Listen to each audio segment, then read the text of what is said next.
I always knew I could win a YCS.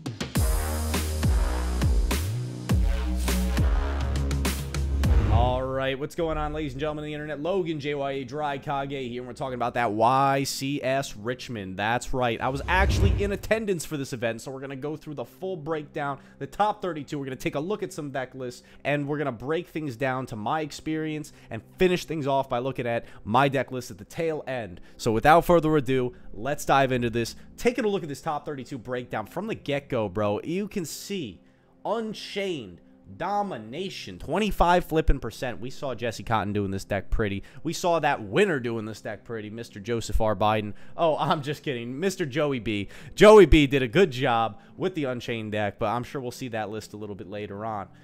25% is a big number, but second place and third place respectively being Tier and Rescue Ace. Bro, does it not blow your mind that Tier is still absolutely clapping cheeks at every single event despite getting hit so many different times? Bro, it certainly does. But I will say this, I will spoil this. That was the deck that I was playing for the event too. Oh, shoot. Yeah, that's right. I wasn't playing Drytron. I'm sorry. I'm sorry to disappoint you. But I wanted to play Tier. I think that deck's going to get absolutely obliterated next ban list, bro. They are banning those Ishizu cards. I'm like 98% certain of that. Let me know if you disagree in the comments or in the chat. But yeah, dude, Rescue Ace had a fair enough showing. I want to be honest. I matched up. Every Rescue Ace player I played against, I beat. Like, I did not think that deck was very crazy. But the one time in a side event on day 2 that I did lose to it, it was because of lack of familiarity. Dude, that Impulse is a heck of a card. And the builds that people are playing are very, very different. Some people are doing things with Isolde. Some people are doing things to combo out negates. It is intriguing, but that Sinful Spoils package is going to find its way into a lot of these. Labyrinth actually had an impressive showing at 10%. I was shocked because I think that deck is booty cheeks. So to see it up in here, hey man, it's still doing things. Flipping purple cards, still a real strategy. Same thing goes for the Pearlies. I don't even want to talk about them. They're the new Fluanderies in my book. Not worried about it. Infernoble being 9% of the top 32, yet high representation in that top 16. Bro, Infernoble looking crazy. Cash Tira, love to see it. Horus Tier, shout out Justin Singh, my freaking man, GOAT. Salamangre, Manadiome, would have liked to see those numbers higher because my boy Henry was playing Manadiome. And obviously, the man, the myth, the legend, Stephen J. Trifanowski, put that deck on the freaking map again, dude. Like, he wasn't the only one playing it, but in my eyes, he is the one who put that freaking deck on the map, dude. Got to catch up with him a little bit. We got Makonko. I hate that deck. I despise that deck. I don't even want to think about that deck. Even though it was a Team Beige member who was in top 32, I hate Makonko. And then the Infernoble Sinful Spoils Makonko. All right.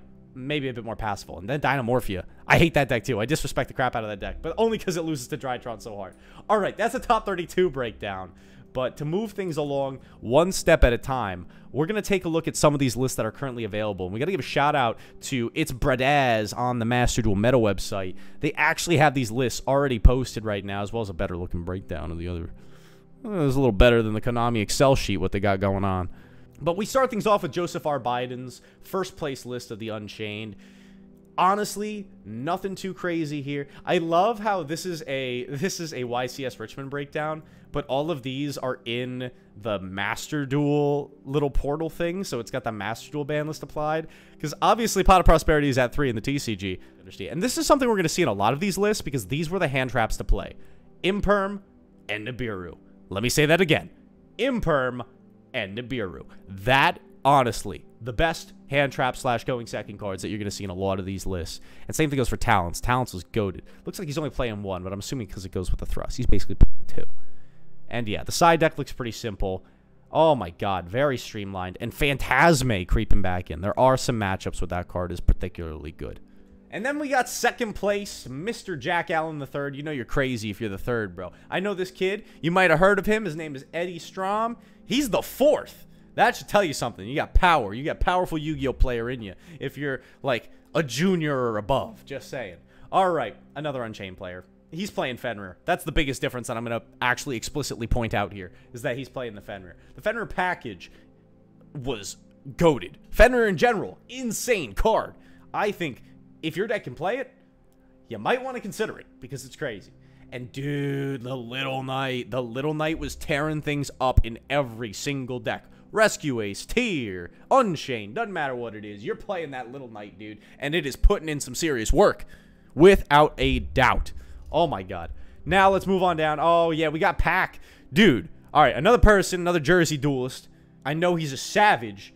So we see the list here, the Sinful Spoils package. Obviously, you got two primary targets for that, being Mr. New Boy over here, Ricardardito. I don't know if that's how you actually pronounce it, and I apologize for whatever stereotype that was that I just probably am getting canceled for. And then you got Mr. Renaud over here, classic old Renaud, putting in his work. Those are your two targets for your Sinful Spoils. And then you just put the best and brightest of the synchro monsters available to you, in addition to some pretty powerful links, like two little knights and this guy. I got to do some more research on Mr. Typhon, because it was summoned against me once. It was pretty easy to out in that situation, but generally speaking, I know this card's crazy, and it's see and play, so we got to be ready for it. Side deck. Dude, someone's got to tell me what's going on with that Arise Heart. So if you get, or regular Rise Heart, someone let me know in the comments what the heck's going on with this guy. Maybe it's a searchable card, and that's why we play it, but someone fill me in on what the heck is also going on. Then we got, oh, Christopher LeBlanc in the top 4. Here you go. You see them. They're all on the screen. All right, let's get the heck out of here. To my boy, Justin. Oh, I freaking love Justin Singh, a former Dry Kage. Oh, my God, bro. He knows that we were tearing it up back in that past format with Drytron, and he's like, bro, it's okay. I'm going to keep the roll going strong. We're moving on to Tier, and if there's any deck that I'd like to see this man, the Myth, the Legend, move on to, it would have to be Tier. So we see his list up on the screen right now. It's Horus Tier. So you got the small package. It's not that big. It's only 5 cards, I think. 6 cards is in the Horus package. And what does that unlock for you? It unlocks for you the Vampire Sucker. He was also playing the Wallows. We were talking about that a little bit outside the venue. He was letting me know how goated this card can be, especially in the mirror match. My God. And, of course, we're doing the Bahamut Toad. And when you cut the King of the Swamp, now I'll talk about this a little bit later. When you're doing one of these builds that's not King of the Swamp centric, you do have extra room in the extra deck, which means awesome. You get to play things like the Dangerous, which enables the Beatrice. And then you also get the Synchro package, because look at this. We're playing Diviner. It's kind of crazy. It's kind of crazy. But he didn't see the need for the Cross Sheep. He also didn't see the need... Oh, no. It's right there. There's a Little Knight. Yeah, you needed Little Knight. You need a Little Knight. It's pretty crazy. Side deck. Right. That's what it was. He didn't see the need for the main deck Dweller. He was keeping that joint in the side. And I know I was talking about this with my boys. We had actually switched to the opposite direction. We're like, okay, we're going to main the Dweller. And we're just going to pray to not get shifted. But overall... awesome list for an awesome guy. I couldn't be vibing with it more. Really, really good stuff. The only thing I'll point out is, like, low-key, little low on the Tier spells and traps for my liking. Only doing 2 Sulliek and 2 Scream in the main. I get it. You got to make room for these guys, but I love these spells and traps, bro. Regardless, really, really cool stuff. Steven Santoli also playing the Rescue Ace. I'm not going to even give this deck a lot of respect, even though I know it's good. I know it's good. I just want to breeze on by it. Again, let's look at those hand traps again. We see in Valor Imperm. That's because these are the hand traps that are seeing a lot of play, stopping that big mechanized menace that is the Turbulence. So they're very, very good. Extra deck right there. Side deck right there. Cowboy for game. Pew pew. Haha, time is funny. All right, we got some other lists here. Shout out Matthew and shout out Aditya, my boy Aditya. I literally just had lunch with this guy today. All you need to know about his list is that it's nice. It's clean, and he's one of the best Unchained players in the universe. Hands down. Let's round things out with one more tier list from Mr. Tyler here. We're looking at another Horus tier list. Kind of cool. We've got the same package going on that Justin had, only playing 1 Sarcophagus, though. So, I mean, if you mill that joint, is it gone? No, not really. You shuffle it back, right? I think that's the logic here. We're only playing 2 Rhino Heart, which is kind of crazy. But let's look at that hand trap again. Who's that guy chilling in the main deck right now? Who's this handsome little devil? That's Nibiru. The N-word. You know what the N-word is? Oh, yeah. Nibiru's seeing a lot of play this weekend. A lot of play. But, hey, another fair point raised. Not a crazy amount of those tier spells and traps. They're going for the flexibility mills here rather than going for what I like to think the inarchetypal mills. My side, I think those were better. These players who perform better than me thought going for the other mills, like the Malicious and the Hero package, were stronger, or the Sayama to make yourself into a Beatrice. Pretty good stuff. All right. That's enough taking a look at these lists. Let's move on. All right, my friends, this is the part where we break down my experience, and I did want to spend some time talking about it because my day one started so flipping strong. I couldn't have been happier with how it was going at first. We were 5-0 from the get-go, playing against nothing but meta. 2 Mana Diem, 2 Rescue Ace, and 1 Mirror Match. Ripped them all to shreds. 5-0. But things were going great. For those first 5 rounds, bro, I felt like I was on top of the world. Not only was I doing well with the deck, but I felt like I was playing well. I was playing strong. I was doing the right lines. I was ending on the correct boards. And I was surprisingly burying through things that I wasn't too familiar with. Because, let's just be honest here, guys. I'm not as plugged into the meta as much anymore because I just don't have the time to be. So, I was going in blind to a lot of this with very minimal testing. So to have that kind of result from the get-go, it felt really, really good. And then we died. There's no easier way to put it other than we died. I had another matchup, and it was against Makonko, round 6. I had him. I cooked him. There should have been no coming back from it. Totally awesome. Crime, Rukalos, Scream, Sulliak, all the beautiful things. Locked and loaded. And then he puts on this little guy with a spell card attached to it with like 2 minutes left on the clock, and he's entering battle. And I didn't stop the spell card. I didn't know that the guy that he brought back couldn't be targeted or destroyed or whatever the hell, and he was just going to time cheese me by running into my cards and then comboing on. Bro, I had no out to this little schmuck. I had no out to this guy, and he just did the damage, and then I was cooked. And that was what led to the decline, because after that, I proceeded to lose to Unchained. A good matchup. I somehow lost to it. I will say this, it was in time. And then guess what happened after that? I played against Unchained again. And I really had this guy, bro. I had a suboptimal hand in game 3. Ending on a board of Rukalos plus Dweller, feeling pretty good. Pass it over to him. It's like maybe 3 or 4 minutes left on the clock. I put my Dweller in attack position. Not too worried about what's going on. Well, let's just say this man dropped good old Pankratops on my ass, and that boy's got 2,600 attack points. It's a little bit more than the 2,200 attack points of my boosted Dweller, which he ran over and then waited out the clock, and I lost. So, yeah. The time giveth, because I scattershotted some people, bro. I'm not gonna lie, I was scattershotting. You know, I was shooting those shots. The time giveth, and the time taketh. It just crapped on out. So my ending record was 6-3 for day 1. There you go. What can you do? Knocked out of the ballpark. It's all good. It's all good.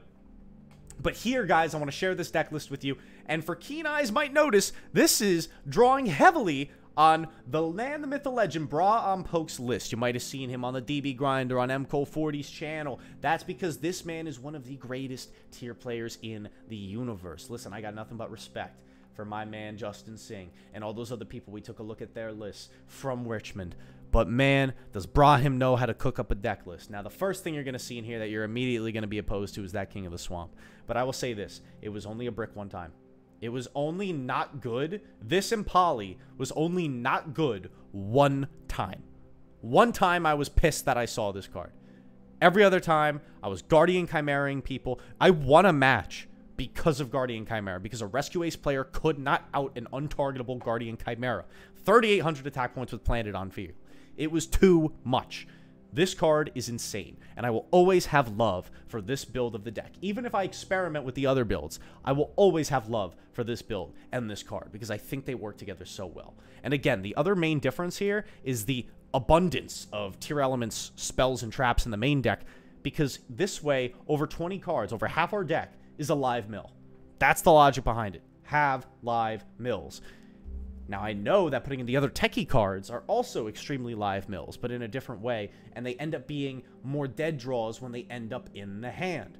So, that's why I wanted to flag that I think it's a little bit medium to be doing the other packages, but at the same time, I can understand the logic of, oh, dude, we need that extra deck space. We got to cut King of the Swamp.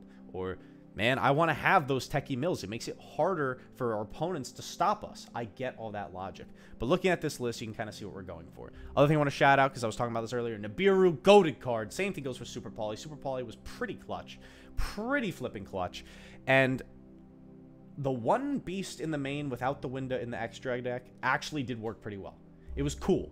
It was basically a name that we could just keep recycling. It was the one dark that we could use to make Mud Dragon with another tier name and give a free draw, some free advantage. Just bare minimum on the suboptimal techie cards. But I think this was a pretty strong list. And again, it served very well for those first few rounds. Super duper clean. Side deck, pretty simple and similar to the things we saw other people doing. The Tikaboo was nice. Very nice. Caught a lot of people with their pants down. Bestials were good in the side. I was happy that they were there and not in the main. And Scattershot be scattershotting. All I gotta say.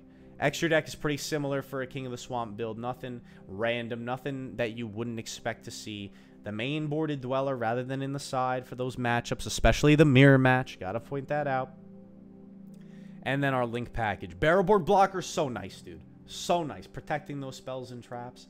Adding back Planet in the end phase. Adding back Scream. And dumping the frickin' Trivikarma. That was always in my hand, bro. I drew Trivikarma like it was my job. It was my job. I was always seeing this card in my hand. But Barraborg, we get that boy out of there. We turn him into a Sprint or a Little Knight real quick. It feels good. It feels really good, man. It feels really good. So that was my list from YCS Richmond. I had a good time overall at first. It was going really well at first. But I got to give a huge shout out to my boys. Primarily, I want to shout out my boys Earl, Josh, and Henry. It was great traveling with you for the event, bro. You make the greatest squad for rolling up to a YCS. I'm super thankful for you all. So I want to give shout out to my boys from the Hobby Shot. Shout out to my boys from Team Beige, bro. Team Beige represent in the top 16, bro. That was insane. Even though it was McConco. We'll let you get away with it this time. Regardless, awesome to see that representation as well. And finally, last but not least, I want to give a shout out to my boys in Algeria, my boys Bra and Poke and Yoke, man. Helping me workshop the list and trying to train up this old rusty character as much as you can. There's too many people. There's too many people. I can't name everybody. I love you all. All right. That concludes my recap of YCS Richmond. Be sure to smash that like button. Subscribe for more Yu-Gi-Oh content. You know we always be dishing it out. Logan JYA, sign off. Have a great day. I'll see you beautiful people later. Peace.